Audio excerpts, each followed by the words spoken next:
సాక్షాత్ పరబ్రహ్మ తస్మై శ్రీ గురవే నమః.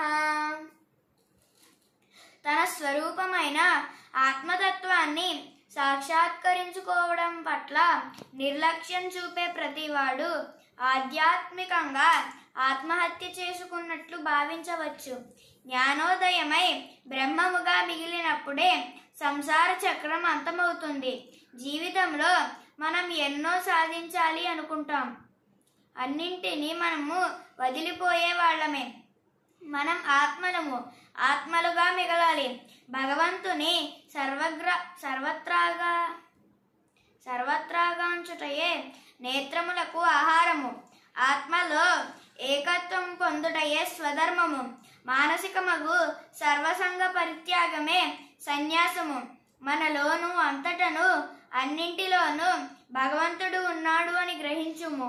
ఎన్ని పరీక్షలు వచ్చినా దేవుడు మనల్ని ఉత్తమమూర్తిగా చేస్తున్నాడని దృఢ నిశ్చయము కలిగి ఉండాలి.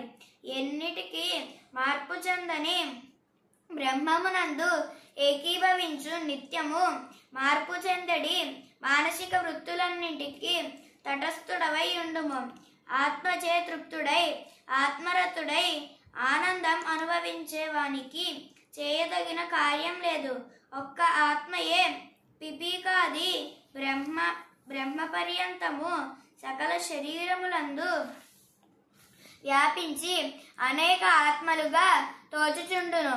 బ్రహ్మమునకు చావు పుట్టుకలు లేవు. సూర్యుడికి స్వతహా శక్తి లేదు. బ్రహ్మము చేతనే సూర్యుడు ప్రకాశింపబడుచున్నాడు. బ్రహ్మము వల్లనే సమస్త పదార్థము శక్తివంతమోగుచున్నది.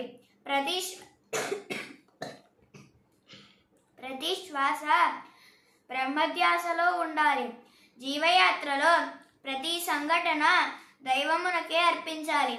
నిశ్శబ్దమైన శుద్ధమైన మనస్సునందే దివ్యమైన సత్య చైతన్యము నిర్మింపబడుటకు వీలగును.